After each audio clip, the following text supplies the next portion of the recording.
د قربانیو برېښنا په اونۍ کې لالي مونږ هیواد د قربانیو. هیواد کې د برېښنا تولید برخو کې پر پانګونې د بیلاروس هیواد برېښنا انرژي وزارت معین سره ناسته وشوه.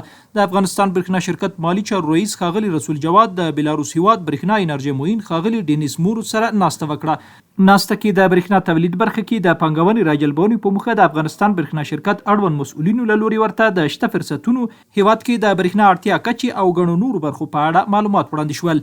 لالي مونږ هیواد د قربانیو ډېر نصب و مونتاژ یک ترانسفورمر تقویتی به ظرفیت 250 کیلوولت امپیر در سر پل. بخش عملیاتی سر پل برېښنا در ساحه شهر نو مرکزی با نصب ترانسفورمر 250 کیلوولت امپیر مشکل اضافه باری صدها مشتریان را رفع نمود.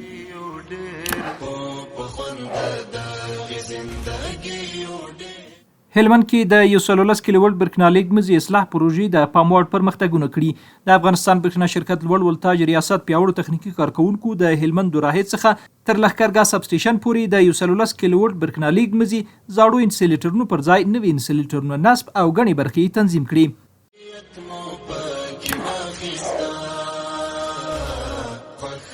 رسیدگی به مشکلات بیش از 600 مشتری از طریق تماس به 144 مرکز خدمات مشتریان.